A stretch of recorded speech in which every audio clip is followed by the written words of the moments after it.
ಪ್ರತಿಯೊಬ್ಬರು ನಮ್ಮ ಕಣ್ಣುಗಳನ್ನು ಮುಚ್ಚಿಕೊಳ್ಳುತ್ತಾ ನಾವು ಪ್ರಾರ್ಥನೆ ಮಾಡಿಕೊಳ್ಳೋಣ. ಸ್ತೋತ್ರ ಯೇಸುವೆ, ಸ್ತೋತ್ರ ಸ್ತೋತ್ರ ಸ್ತೋತ್ರ ಸ್ತೋತ್ರ. ತಂದೆಯಾದ ದೇವರ ಯೇಸು ಕ್ರಿಸ್ತನ ನಾಮದಲ್ಲಿ ನಿನ್ನ ಕೃಪಾ ಸಿಂಹಾಸನ ಮುಂದೆ ಅಪ್ಪ ನಿನ್ನ ಸನ್ನಿಧಾನದಲ್ಲಿ ಪ್ರವೇಶಿಸ್ತೇವೆ ಸ್ವಾಮಿ.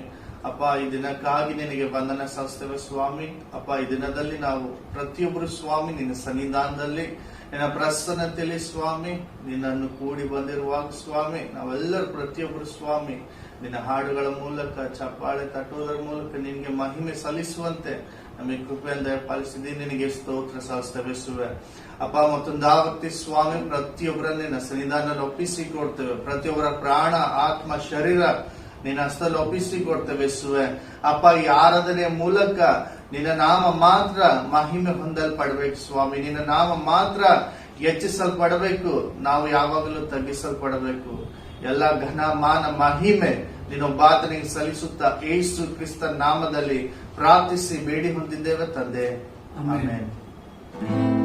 Hallelujah, hallelujah, hallelujah, hallelujah. ನಿಮ್ಮೆಲ್ಲರಿಗೆ ರವಿವಾರದ ಮುಂಜಾನೆ ಆರಾಧನೆಗೆ ನಿಮಗೆ ಸ್ವಾಗತ ಮಾಡ್ತೇವೆ.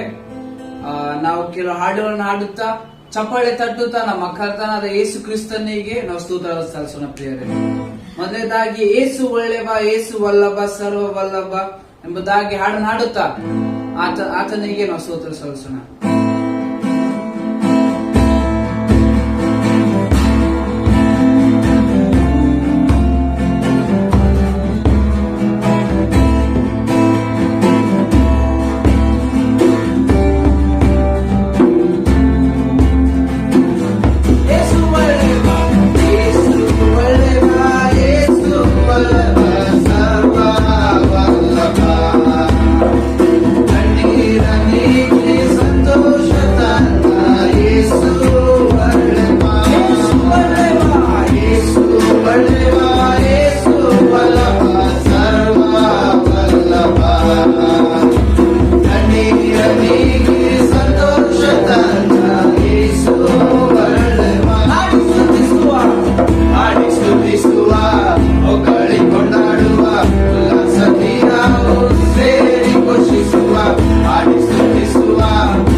ಒಳ್ಳೆಯ ಯೇಸು ಬಲವ ಸರ್ವ ಬಲ್ಲವ ಕಣ್ಣೀರ ನೀಗಿ ಸಂತೋಷ ತಂದ ಯೇಸು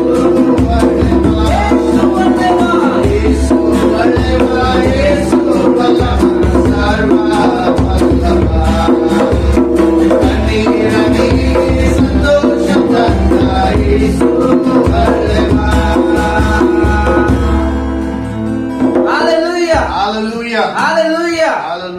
ಅದೇ ರೀತಿಯಲ್ಲಿ ನಾವು ಇನ್ನೊಂದು ಹಾಡು ಹಾಡೋಣ.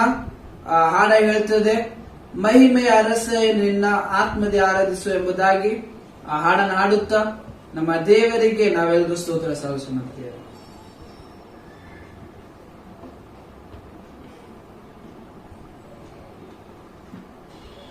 ಮಹಿಮೆಯ ಅರಸನೆ ನಿನ್ನ ಆತ್ಮದಿ ಆರಾಧಿಸು.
ಆತನು ನಮ್ಮನ್ನು ಎಲ್ಲ ಪಾಪಗಳಿಂದ ಬಿಡಿಸಿ, ಎಲ್ಲ ರೋಗಗಳಿಂದ ಬಿಡಿಸಿ, ನಮ್ಮನ್ನು ಪರಿಶುದ್ಧರನ್ನಾಗಿ ನಿರ್ದೋಷಿಗಳಾಗಿ ಮಾಡಿದ್ದಾನೆ ಪ್ರಿಯರೇ. ಹಾಲೆಲೂಯ. ಹಾಲೆಲೂಯ. ಅದೇ ರೀತಿಯಲ್ಲಿ ನಾವು ಇನ್ನೊಂದು ಹಾಡು ಹಾಡೋಣ.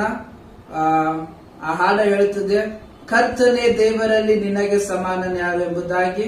ಆ ಹಾಡನ್ನು ಹಾಡುತ್ತಾ ನಮ್ಮ ದೇವರಿಗೆ ನಾವು ಸ್ತೋತ್ರ ಸಲ್ಲಿಸೋಣ ಪ್ರಿಯರೇ.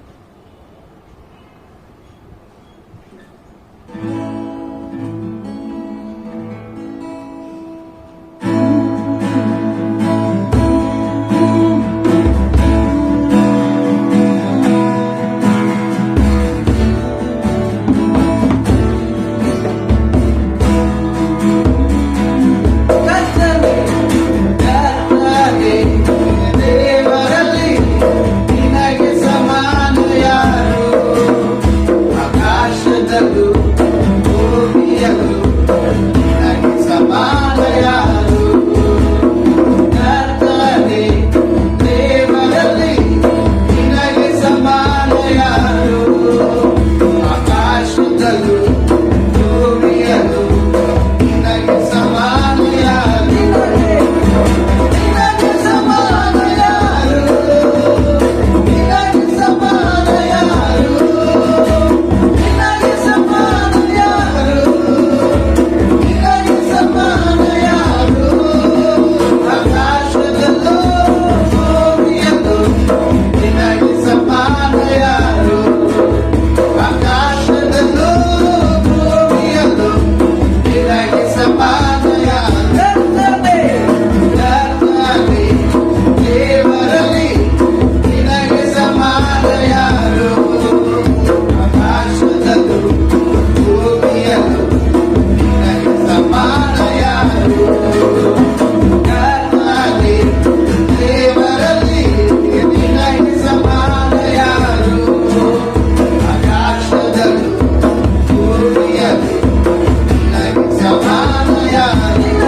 ಯಾರು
ಅದೇ ರೀತಿಯಲ್ಲಿ ನಾವೆಲ್ಲರೂ ನಮ್ಮ ಕಣ್ಗಳ ಮುಚ್ಚೋಣ ಪ್ರಿಯರೇ. ದೇವರಿಗೆ ನಾವು ಸ್ತೋತ್ರವನ್ನು ನಿನಗೆ ಸಲ್ಲಿಸೋಣ. ವಂದಿಸ್ತೇವೆ. ಆತನ ಯೋಗ್ಯನಾಗಿದ್ದಾನೆ, ನಿನ್ನನ್ನು ಆರಾಧಿಸ್ತೇವೆ. ಆತನಂತೆ ಯಾರು ಇಲ್ಲ. ನಿನಗೆ ಮಹಿಮೆ, ಸ್ತೋತ್ರ ರಾಜನೇ, ಸ್ತೋತ್ರ ನಿನಗೆ ಸ್ತೋತ್ರ ಸ್ತೋತ್ರ ಯೇಸುವೆ ನಿನಗೆ ಸ್ತೋತ್ರ. ಅರಸನೇ, ನಿನಗೆ ರಾಜನೇ ನಿನಗೆ ಸ್ತೋತ್ರ ಸ್ತೋತ್ರ ಯೇಸುವೆ ನಿನಗೆ ಮಹಿಮೆಗೆ ಸ್ತೋತ್ರ ಯೋಗ್ಯನೇ ಯೇಸುವೆ ನಿನಗೆ ನಿನಗೆ ಸ್ತೋತ್ರ. ರಾಜನೇ ಸರ್ವಶಕ್ತನೇ ನಿನಗೆ ನಿನಗೆ ಸ್ತೋತ್ರ ಸ್ತೋತ್ರ. ಸ್ತೋತ್ರ ಯೇಸುವೆ ನಿನ್ನ ನಿನಗೆ ಹಾಗೆ ಸ್ತೋತ್ರ. ಯಾರ್ಲಿ ಸಯ್ಯ, ನಿನ್ನಂತೆ ಯಾರ್ಲಿ ಸ್ತೋತ್ರ ಯೇಸುವೆ ನಿನಗೆ ಕೃಪೆಯ ಸ್ತೋತ್ರ ಐಶ್ವರ್ಯನೇ, ಯೇಸುವೆ ಕರುಣೆಯ ಐಶ್ವರ್ಯನೇ ನಿನಗೆ ಸ್ತೋತ್ರ ಯೇಸುವೆ. ಅಪ್ಪ, ನಮ್ಮ ಪಾಪಗಳಿಂದ ಬಿಡಿಸಿದಾತನೇ, ನಮ್ಮನ್ನು ಪರಿಶುದ್ಧರನ್ನಾಗಿ ಮಾಡಿದಾತನೇ ನಿನಗೆ ಸ್ತೋತ್ರ. ಪರಿಶುದ್ಧ ಜೀವಿತ ನಮಗಾಗಿ ನೀಡಿರುವಾತನೇ ನಿನಗೆ ಸ್ತೋತ್ರ. ಒಪ್ಪಿಸಿ ಕೊಟ್ಟಿರುವೆ ನಿನ್ನನ್ನೇ ನನಗಾಗಿ, ಲೋಕದ ರಕ್ಷಕನೇ, ಉನ್ನತ ಬಲಿಯಾಗಿ ಒಪ್ಪಿಸಿ ಕೊಟ್ಟಿರುವೆ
ನಿನಗೆ ಯೇಸುವೇ ಮಹಿಮೆ ಮಹಿಮೆಯು ನಿನಗೆ ಘನತೆಯು ನಿನಗೆ ಪ್ರಭಾವವು ನಿನಗೆ ಯೇಸುವೇ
ಈಗ ಯಾರಿಗಾದರೂ ನಿಮ್ಮ ದೇಹದಲ್ಲಿ ಯಾವುದೇ ತರಹದ ರೋಗ, ಯಾವುದೇ ತರಹದ ನೋವು ಇರುವುದಾದ್ರೆ ಈಗ ಕರ್ತನ ಸನ್ನಿಧಾನದಲ್ಲಿ ನಿಮಗೆ ಗುಣವಾಗ್ಬಿಡ್ತದೆ ಪ್ರಿಯರೇ.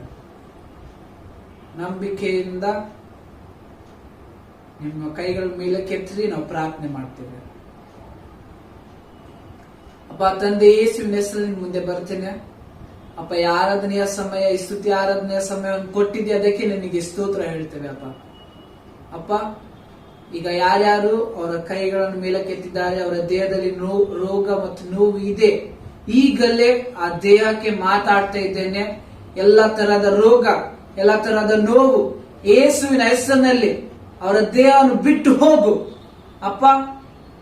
ಸ್ವಸ್ಥತೆಯ ಆತ್ಮವನ್ನು ಅವರಲ್ಲಿ ಬಿಡುಗಡೆ ಮಾಡ್ತೇನೆ. ಸ್ವಸ್ಥತೆಯನ್ನು ಯೇಸುವಿನ ಹೆಸರಿನಲ್ಲಿ ಅವರ ದೇಹದಲ್ಲಿ ಬಿಡುಗಡೆ ಮಾಡ್ತೇನೆ. ಇವಾಗಲೇ ಈ ಕ್ಷಣದಲ್ಲಿ ಅವರು ಗುಣವಾಗಿದ್ದಾರೆ ಎಂಬುದಾಗಿ ನಾನು ಘೋಷಿಸ್ತೇನೆ ಅಪ್ಪ. ಯಾವಾಗಲೂ ನಮ್ಮ ಪ್ರಾರ್ಥನೆಗಳನ್ನು ಕೇಳ್ತೇವೆ, ಅದಕ್ಕೆ ನಿನಗೆ ಸ್ತೋತ್ರ. ಮುಂದಿನ ವಾಕ್ಯ ಭಾಗವನ್ನು ನನ್ನ ಹಸ್ತದಲ್ಲಿ ಒಪ್ಪಿಸ್ತೇನೆ. ಯೇಸುವಿನ ಹೆಸರಿನಲ್ಲಿ ಪ್ರಾರ್ಥನೆ ಮಾಡ್ತೇನೆ, ಆಮೆನ್.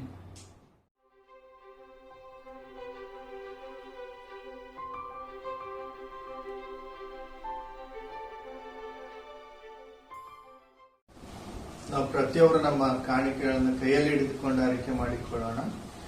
ಯೆಹೋವನಿಗೆ ಕೃತಜ್ಞತಾ ಸ್ತುತಿ ಮಾಡಿರಿ, ಆತನು ಒಳ್ಳೆಯವನು, ಆತನ ಕೃಪೆಯು ಎಂದೆಂದಿಗೂ ಶಾಶ್ವತವಾದದ್ದು. ಯೇಸು ಕ್ರಿಸ್ತನು ನನಗೋಸ್ಕರ ಶಿಲುಬೆಯ ಮೇಲೆ ಬಡವನಾದನು. ಯಾಕೆಂದರೆ ನಾನು ಶ್ರೀಮಂತನಾಗಬೇಕೆಂದು ಯೆಹೋವ ಈರೆ ನನಗೆಲ್ಲವನ್ನು ಒದಗಿಸಿದ್ದಾನೆ. ಆಮೆನ್. ರಾಯಸಿಂಹೆಂಬ ಹಾಡನ್ನು ಹಾಡುತ್ತಾ ನಮ್ಮ ಕಾಣಿಕೆಯನ್ನು ನಮ್ಮ ಕರ್ತನಿಗೆ ನಾವು ಕೊಡೋಣ ಪ್ರಿಯರೇ. ರಾಯಸಿಂಹವು ಹಸಿದಿದ್ದರು, ಯೇಸುವನ್ನು ಹುಡುಕಿದರೆ ಕೊರತೆ ಇಲ್ಲ. ರಾಯಸಿಂಹವು ಹಸಿದಿದ್ದರು, ಯೇಸುವನ್ನು ಹುಡುಕಿದರೆ ಕೊರತೆ ಇಲ್ಲ.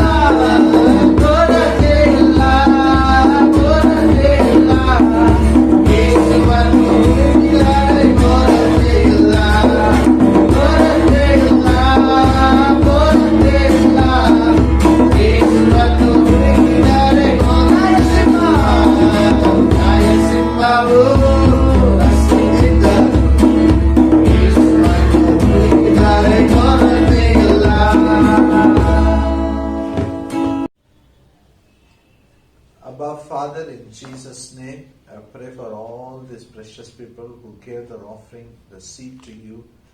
This seed will be blessed and multiplied. Good measure, pressed down, shaken together. Men will come into the bosom of God. Even I pray for the tithers as they honor you with the substance. Hand of God will touch the salary, it will be blessed and multiplied. Amen. You will meet all their need. There shall be a blessing for all nations. Amen. And I pray and declare unnecessary expenditure is rebuked in Jesus' name. No medical bills for them. Let them enjoy the wealth you have given, O God, and bring glory to your name. Yes. In Jesus' name we pray. Amen. Amen.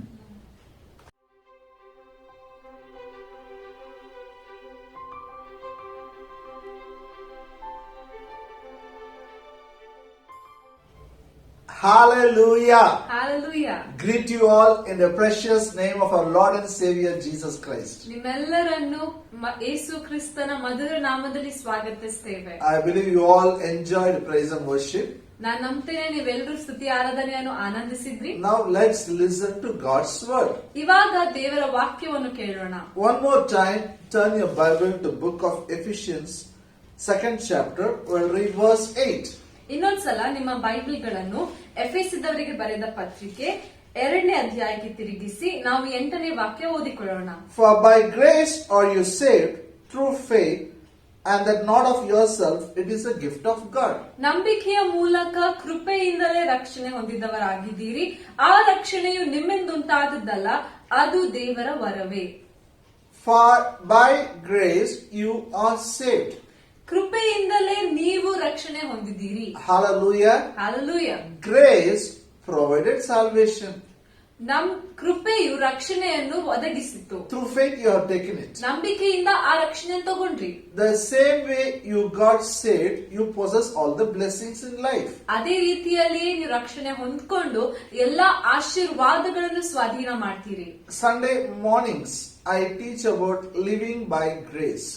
ನಾನು ರವಿವಾರ ಬೆಳಗ್ಗೆ ಕೃಪೆಯಿಂದ ಜೀವಿಸುವುದು ಹೇಗೆ ಅಂತ ಕಲಿಸ್ಕೊಡ್ತೇನೆ. Now last couple of weeks I've been teaching about the law and grace. ಕಳೆದ ಕೆಲವು ವಾರಗಳಿಂದ ನಾನು ಧರ್ಮಶಾಸ್ತ್ರ ಮತ್ತು ಕೃಪೆಯ ಬಗ್ಗೆ ಕಲಿಸ್ತಾ ಇದ್ದೇನೆ. What is the difference between law and what is the difference between grace? ಕೃಪೆಗೂ ಧರ್ಮಶಾಸ್ತ್ರಕ್ಕೂ ಏನು ವ್ಯತ್ಯಾಸ ಇದೆ? When Bible says we are not under the law but under grace means what? ಯಾವಾಗ ಬೈಬಲ್ ಹೇಳ್ತಿದೆ ನಾವು ಕೃಪೆಗೆ ಅಧೀನರಲ್ಲ ಆದ್ರೆ ನಾವು ಧರ್ಮಶಾಸ್ತ್ರಕ್ಕೆ ಅಧೀನರಲ್ಲ ಆದರೆ ಕೃಪೆಗೆ ಅಧೀನರಾಗಿದ್ದೇವೆ ಅಂದ್ರೆ ಅದರ ಅರ್ಥ ಏನು? There's one more scripture I like to read. ನಾನು ನಿಮ್ಗಾಗಿ ಇನ್ನೊಂದು ವಾಕ್ಯವನ್ನು ಓದ್ತೇನೆ. Galatians 5th chapter verse 1. ಓದ್ಕೊಳ್ಳೋಣ. ಗಲಾತ್ಯದವರಿಗೆ 5ನೇ ಅಧ್ಯಾಯ 1ನೇ ವಾಕ್ಯ. Stand fast therefore in the liberty wherewith Christ has made us free, and be not entangled again with the yoke of bondage. ಕ್ರಿಸ್ತನು ನಮ್ಮನ್ನು ಸ್ವಾತಂತ್ರ್ಯದಲ್ಲಿ ಇರಿಸಬೇಕೆಂದು ನಮಗೆ ಬಿಡುಗಡೆ ಮಾಡಿದನು. ಅದರಲ್ಲಿ ಸ್ಥಿರವಾಗಿ ನಿಲ್ಲಿರಿ, ದಾಸತ್ವದ ನೊಗದಲ್ಲಿ ತಿರುಗಿ ಸಿಕ್ಕಿಕೊಳ್ಳಬೇಡಿರಿ. Stand fast therefore at liberty. Christ has made you free. ಸ್ವಾತಂತ್ರ್ಯದಲ್ಲಿ ಸ್ಥಿರವಾಗಿ ನಿಲ್ಲಿರಿ, ಯಾಕಂದ್ರೆ ಕ್ರಿಸ್ತನು ನಿಮ್ಮನ್ನು ಬಿಡುಗಡೆ ಮಾಡಿದ್ದಾನೆ. Apostle Paul is writing this letter to Galatians church. ಅಪೊಸ್ತಲನಾದ ಪೌಲನು ಈ ಒಂದು ಪತ್ರವನ್ನು ಗಲಾತ್ಯದವರ ಸಭೆಗೆ ಬರೀತಾ ಇದ್ದಾನೆ. He preached the message of cross. They all accepted Jesus. They are all baptized. ಆತನು ಅವರಿಗೆ ಶಿಲುಬೆಯ ಒಂದು ಸಂದೇಶವನ್ನು ಸಾರಿದನು. ಅವರೆಲ್ಲರೂ ಯೇಸುವನ್ನು ಸ್ವೀಕಾರ ಮಾಡಿಕೊಂಡ್ರು, ಎಲ್ಲರೂ ದೀಕ್ಷಾ ಸ್ನಾನ ಹೊಂದಿಕೊಂಡ್ರು. Then some Jewish preachers came and Jewish people came and told them, it's not enough if you believe. You have to do circumcision. Only then you will be a child of God. ಕೆಲವು ಯಹೂದ್ಯರು ಅಲ್ಲಿ ಬಂದು ಸಭೆಗೆ ಬಂದು ಹೇಳ್ತಾ ಇದ್ರು, ನೀವು ನಂಬುವುದು ಮಾತ್ರ ಸಾಲದು, ನೀವು ಸುನ್ನತಿಯನ್ನು ಮಾಡಿಸಲೇಬೇಕು. Then keeping, he got the message, these things are going on, he got angry. He reprimands them by writing a letter. ಮತ್ತು ಯಾವಾಗ ಪೌಲನಿಗೆ ಗೊತ್ತಾಯ್ತು ಇವರು ಬಂದು ಹೀಗೆ ಎಲ್ಲ ಕಲ್ಸ್ಕೊಡ್ತಾ ಇದಾರೆ, ತಪ್ಪಾಗಿ ಕಲ್ಸ್ಕೊಡ್ತಾ ಇದಾರೆ ಅಂತ, ಅವಾಗ ಪೌಲನಿಗೆ ಸಿಟ್ಟಾಯ್ತು. ಸಿಟ್ಟು ಬಂದ ಮೇಲೆ ಅದರ ವಿರುದ್ಧವಾಗಿ ಆತನು ಈ ಪತ್ರವನ್ನು ಬರೆದಿದ್ದಾನೆ. And if you read Galatians 3rd chapter, 4th chapter, it's all about law and grace. ನೀವು ಗಲಾತ್ಯದಲ್ಲಿ ನಾವು ನೋಡ್ಬೇಕಾದ್ರೆ 3ನೇ ಅಧ್ಯಾಯ 4ನೇ ಅಧ್ಯಾಯ ಈ ಎಲ್ಲಾ ಅಧ್ಯಾಯಗಳಲ್ಲಿ ಕೃಪೆಯ ಬಗ್ಗೆ ಬರೆಯಲ್ಪಟ್ಟಿದೆ. And grace also. What is law? What is grace?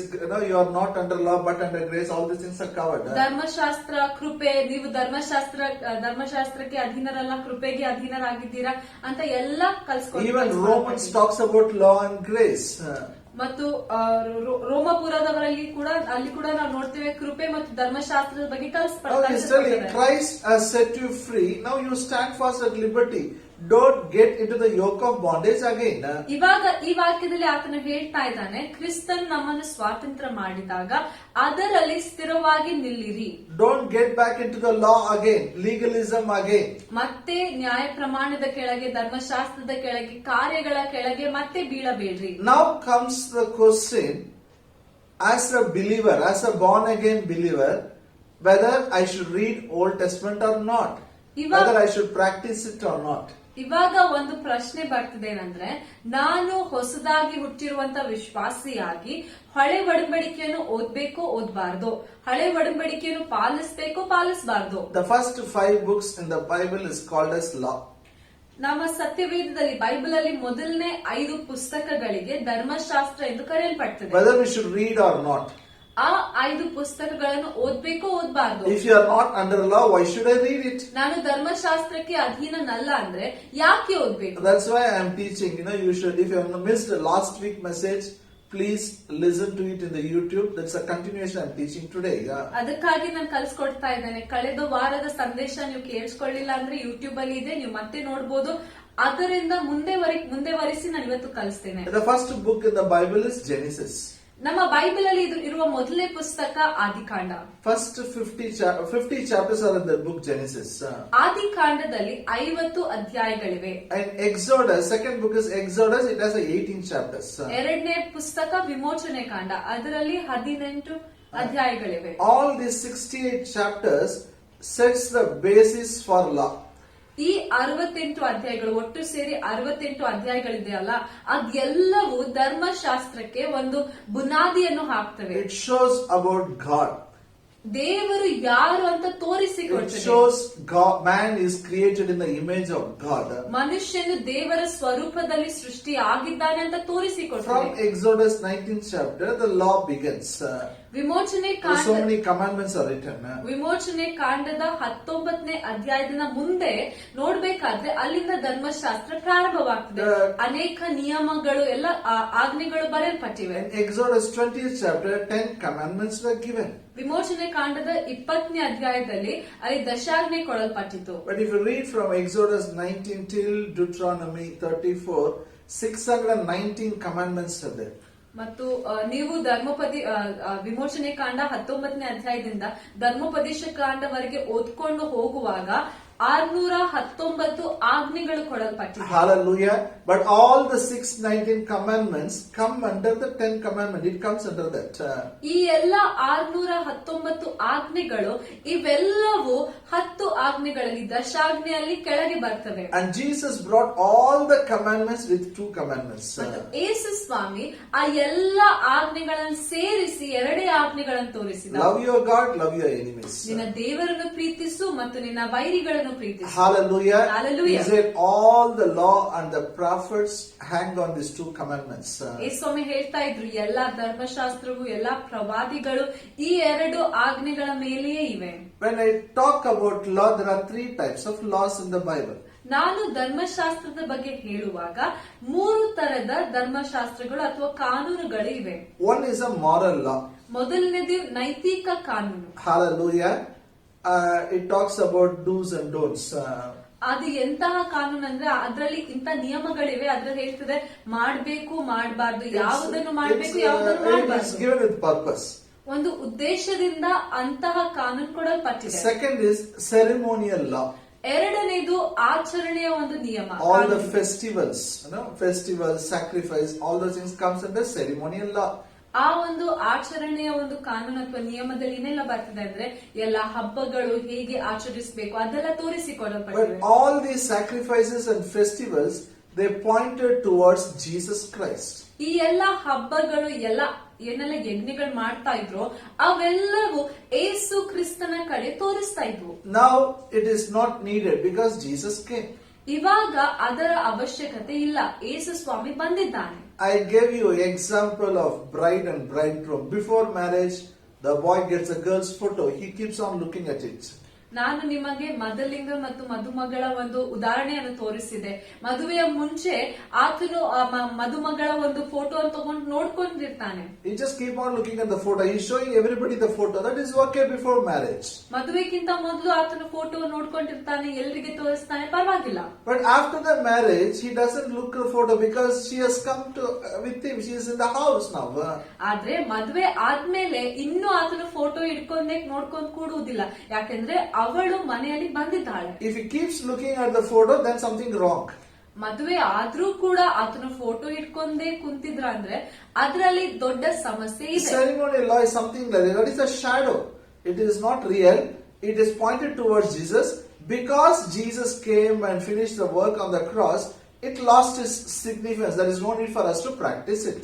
ಈ ಆಚರಣೆಗಳ ನಿಯಮಗಳು, ಈ ಕಾನೂನು ಏನಾಗಿದೆಯಲ್ಲ, ಇದು ಒಂದು ಛಾಯೆ ಆಗಿದೆ, ಒಂದು ನೆರಳಾಗಿದೆ ಮಾತ್ರ. ಏಸು ಕ್ರಿಸ್ತನ ಬಗ್ಗೆ ತೋರಿಸ್ತಾ ಇತ್ತು, ಆದ್ರೆ ಏಸು ಸ್ವಾಮಿ ಬಂದಿರುವ ಕಾರಣ ಅದರ ಮುಖ್ಯತೆ ಹೋಗ್ಬಿಟ್ಟಿದೆ. ನಾವು ಅದನ್ನು ಹಿಂಬಾಲಿಸಬಾರದು. Hallelujah. Hallelujah. The third law is a dietary law. ಮೂರನೇ ತರದ ಒಂದು ನಿಯಮಗಳು ಅಥವಾ ಕಾನೂನು ಅದು ಆಹಾರದ ಕಾನೂನಾಗಿದೆ. God prescribed what to eat, what not to eat. ದೇವರು ತೋರಿಸಿಕೊಟ್ಟಿದ್ದನ್ನು ಅವರಿಗೆ ಹೇಳಿದ್ರು ಎಂತದನ್ನು ತಿನ್ಬೇಕು ಎಂತದನ್ನು ತಿನ್ಬಾರ್ದು. That time there was no doctor, no medicine. ಆ ಕಾಲದಲ್ಲಿ ಯಾವುದೇ ಡಾಕ್ಟರ್ ಇರ್ಲಿಲ್ಲ, ಯಾವುದೇ ಮಾತ್ರೆ ಇರ್ಲಿಲ್ಲ, ಯಾವುದೇ ಔಷಧಿ ಇರ್ಲಿಲ್ಲ. So God knows how to take care of His children through food. ಅದಕ್ಕಾಗಿ ಊಟದ ಮೂಲಕ ಮೂಲಕವೇ ತನ್ನ ಮಕ್ಕಳನ್ನು ಹೇಗೆ ನೋಡ್ಕೊಳ್ಬೇಕು ಅಂತ ದೇವರಿಗೆ ಗೊತ್ತಿತ್ತು. That's why Jewish people are very strong people. ಅದಕ್ಕಾಗಿ ನಾವು ನೋಡ್ತೇವೆ ಯಹೂದ್ಯರು ಬಹಳ ಬಲಿಷ್ಠರಾಗಿರ್ತಾರೆ. In some history says some pandemic when it occurred, Jewish people not suffered much because they practiced biblical food in those days. ಮತ್ತು ಒಂದು ಇತಿಹಾಸದಲ್ಲಿ ಹೀಗೆ ಬರೆಯಲ್ಪಟ್ಟಿದೆ, ಒಂದು ಸಮುದಾಯದ ಒಂದು ರೋಗ ಅಥವಾ ಒಂದು ವ್ಯಾಧಿ ಬಂದಾಗ ಯಹೂದ್ಯರ ಮೇಲೆ ಜಾಸ್ತಿ ಪ್ರಭಾವ ಆಗ್ಲಿಲ್ಲ, ಯಾಕೆಂದ್ರೆ ಅವರ ಊಟದ ಪದ್ಧತಿಗಳು ಬೇರೆ ಆಗಿದ್ದವು. Hallelujah. Hallelujah. One more reason why this law was given is it made a distinction between a Jew and others. ಮತ್ತು ಇನ್ನೊಂದು ಕಾರಣ ಯಾಕೆ ಈ ಆಹಾರದ ನಿಯಮಗಳು ಕೊಡಲ್ಪಟ್ವು ಅಂದ್ರೆ ಯಹೂದ್ಯರನ್ನು ಮತ್ತು ಬೇರೆಯೊಬ್ಬರಿಗೆ ಅದು ವ್ಯತ್ಯಾಸ ಮಾಡ್ತಾ ಇತ್ತು, ಒಂದು ಬೇರ್ಪಡಿಸ್ತಾ ಇತ್ತು. It makes a difference. Racial difference was there because of food. ಒಂದು ಜಾತಿಯ ಒಂದು ವ್ಯತ್ಯಾಸವಂತ ಅರ್ಥ ಆಯ್ತು, ಯಾಕಂದ್ರೆ ಅವರ ಊಟದ ಅಭ್ಯಾಸಗಳ ಮೇಲೆ. Now Christ has broken all the racial barriers. ಇವಾಗ ಏಸು ಕ್ರಿಸ್ತನು ಎಲ್ಲ ಜಾತಿ ಭೇದವನ್ನು ಮುರಿದು ಹಾಕಿದ್ದಾನೆ. So this ceremonial law and dietary law, we are redeemed now. ನಾವು ಇವಾಗ ಈ ಆಚರಣೆಯ ನಿಯಮಗಳಿಂದಲೂ ಮತ್ತು ಆಹಾರದ ನಿಯಮಗಳಿಂದಲೂ ಬಿಡುಗಡೆ ಹೊಂದಿದ್ದೇವೆ. If you want to practice dietary law, no problem. There's nothing wrong in it. ನೀವು ಇನ್ನೂ ಕೂಡ ಆ ಒಂದು ಆಹಾರದ ನಿಯಮಗಳನ್ನು ಪಾಲಿಸಬೇಕು ಅಂತ ಬಯಸ್ತೀರಾ ಅಂದ್ರೆ ಅದ್ರಲ್ಲಿ ಯಾವುದೇ ತಪ್ಪಿಲ್ಲ, ನೀವು ಮಾಡಬಹುದು. But moral law talks about God. How is God? How a man should live. Just like God it talks. So it is important for us to understand why it is given. ನೈತಿಕ ನಿಯಮಗಳು, ನೈತಿಕ ಕಾನೂನು ಅದು ಮುಖ್ಯವಾಗಿದೆ. ದೇವರು ಯಾರು, ದೇವರ ಬಗ್ಗೆ, ದೇವರ ಒಂದು ವರ್ತನೆಯ ಬಗ್ಗೆ ತೋರಿಸಿಕೊಡ್ತದೆ. The first purpose of the moral law is to show a man he needs a savior. ಮತ್ತು ನೈತಿಕ ನಿಯಮದ ಮೊದಲನೇ ಉದ್ದೇಶ ಏನಂದ್ರೆ ಮನುಷ್ಯನಿಗೆ ತೋರಿಸಬೇಕು, ನಿನಗೆ ದೇವರ ಅವಶ್ಯಕತೆ ಇದೆ. There is a sin nature in him. ಮನುಷ್ಯನಲ್ಲಿ ಪಾಪದ ಸ್ವಭಾವ ಇದೆ. He needs a savior. ಆತನಿಗೆ ರಕ್ಷಕನ ಅವಶ್ಯಕತೆ ಇದೆ. Hallelujah. Hallelujah. That's why the rich young ruler, when he came to Jesus, ಅದಕ್ಕಾಗಿಯೇ ಯಾವಾಗ ಆ ಯವನಸ್ಥ ಶ್ರೀಮಂತನು ಯೇಸು ಸ್ವಾಮಿಯ ಹತ್ರ ಬಂದಾಗ he asked, Master, what must I do to inherit eternal life? ಆತನು ಬಂದು ಯೇಸು ಸ್ವಾಮಿ ಕೇಳ್ತಾನೆ, ಸ್ವಾಮಿ ನಾನು ನಿತ್ಯ ಜೀವವನ್ನು ಪಡೆದುಕೊಳ್ಳಬೇಕಾದ್ರೆ ಏನ್ ಮಾಡ್ಬೇಕು? And Jesus was quoting 10 commandments. He said, no, that all I know it. I'm practicing from childhood. ಮತ್ತೆ ಆತನು ಯೇಸು ಸ್ವಾಮಿ ಆತನಿಗೆ ಎಲ್ಲ ದಶಾಜ್ಞೆಯ ಬಗ್ಗೆ ಹೇಳ್ತಾ ಇರ್ಬೇಕಾದ್ರೆ ಆತನು ಹೇಳ್ತಾನೆ, ಅದೆಲ್ಲ ನನಗೆ ಗೊತ್ತು, ನಾನು ಹುಟ್ಟಿದಾಗಿಂದ ಬಾಲ್ಯದಿಂದಲೇ ಅದನ್ನು ಪಾಲಿಸ್ಕೊಂಡು ಬರ್ತಾ ಇದ್ದೇನೆ. He has not realized it. He is not practicing it. ಆತನಿಗೆ ತಿಳಿದಿರ್ಲಿಲ್ಲ ಏನಂದ್ರೆ ಆತನು ಅದನ್ನೆಲ್ಲ ಪಾಲಿಸ್ತಾ It ಇರ್ಲಿಲ್ಲ. is not possible for a man to practice. ಒಬ್ಬ ಮನುಷ್ಯನು ಎಲ್ಲ ದಶಾಜ್ಞೆಯನ್ನು ಪಾಲಿಸುವಂತೆ ಅಸಾಧ್ಯವಾಗಿದೆ. Because in the Old Testament, sin nature was there. ಯಾಕೆಂದರೆ ಹಳೆ ಒಡಂಬಡಿಕೆಯಲ್ಲಿ ಪಾಪದ ಸ್ವಭಾವ ಇತ್ತು. Then Jesus told him, sell everything and give to the poor. He left Jesus and went. ಆಮೇಲೆ ಯೇಸು ಸ್ವಾಮಿ ಆತನಿಗೆ ಹೇಳಿದ್ರು ಏನಂದ್ರೆ, ನಿನ್ನ ಎಲ್ಲ ಆಸ್ತಿಯನ್ನು ಮಾರ್ಬಿಟ್ಟು ಎಲ್ಲ ಬಡವರಿಗೆ ಕೊಡು ಅಂದ್ರೆ ಅವನು ಯೇಸು ಸ್ವಾಮಿಯನ್ನು ಬಿಟ್ಟು ಹೊರಟು ಹೋದ. That shows he is not practicing that the last commandment. Covetousness was still there. ಅದು ತೋರಿಸ್ತದೆ ಏನಂದ್ರೆ ಆತನು ಎಲ್ಲ ದಶಾಜ್ಞೆ ಇರುವಂತ ಕೊನೆಯ ಆಜ್ಞೆಯನ್ನು ಪಾಲಿಸ್ತಾ ಇರಲಿಲ್ಲ, ಆತನಲ್ಲಿ ದುರಾಶೆ ಇನ್ನೂ ಇತ್ತು. Hallelujah. Second, I shared already, this law helped them to have ensure the safe conduct for the nation. ಮತ್ತು ನಾನು ಎರಡನೇ ಉದ್ದೇಶ, ನೈತಿಕ ನಿಯಮಗಳನ್ನು ಕೊಡಲ್ಪಟ್ಟಿರುವಂತ ಎರಡನೇ ಉದ್ದೇಶ ಏನಂದ್ರೆ ಈ ಕಾನೂನುಗಳು, ಈ ನಿಯಮಗಳು ಆ ದೇಶದ ಜನರು ಸರಿಯಾಗಿ ನಡ್ಕೊಳ್ಬೇಕು ಅಂತ ಕೊಡಲ್ಪಟ್ಟವು. Hallelujah. So I taught from Galatians 4th chapter example of a child and the servant. ಅದಕ್ಕಾಗಿ ನಾನು ಕಳೆದ ವಾರ ಗಲಾತ್ಯ 4ನೇ ಅಧ್ಯಾಯದಿಂದ ಕಲಿಸ್ಕೊಟ್ಟೆ, ಒಬ್ಬ ಚಿಕ್ಕ ಹುಡುಗನು ಮತ್ತು ದಾಸನ ಬಗ್ಗೆ. When child was small, slave will take care of the child. ಯಾವಾಗ ಆ ಮಗು ಚಿಕ್ಕವನಾಗಿದ್ದನೋ ಆವಾಗ ದಾಸನು ಆತನ ನೋಡ್ಕೊಳ್ತಾ ಇದ್ದ. Whatever the servant says, child will obey. ಏನೆಲ್ಲ ದಾಸನು ಹೇಳ್ತಾ ಇದ್ದನೋ ಅದನ್ನೇ ಆ ಮಗು ಅಲ್ಲಿ ಪಾಲಿಸ್ತಾ ಇದ್ದ. How long child will obey? ಎಲ್ಲಿಯವರೆಗೆ ಆ ಮಗು ವಿಧೇಯನಾಗ್ತಾ ಇದ್ದ? Till the appointed time.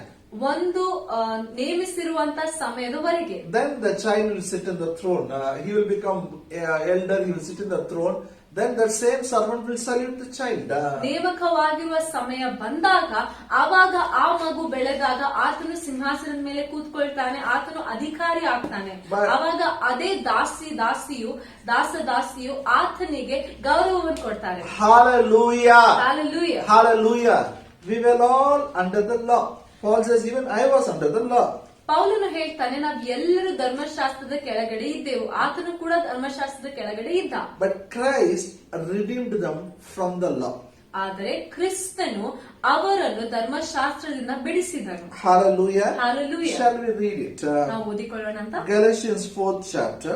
ಗಲಾತ್ಯದವರಿಗೆ 4ನೇ ಅಧ್ಯಾಯ From verse 4 till verse 4 and 5. ಗಲಾತ್ಯದವರಿಗೆ ಬರೆದ ಪತ್ರಿಕೆ 4ನೇ ಅಧ್ಯಾಯ 4-5 ನೋಡ್ಕೊಳ್ಳೋಣ.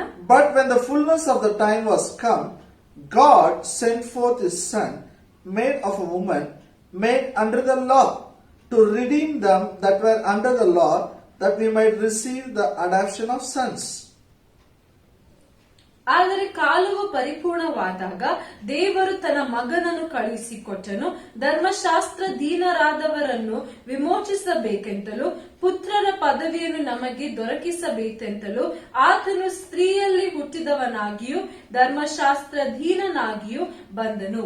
Hallelujah. Hallelujah. They were all under the law. Law was given to protect the nation.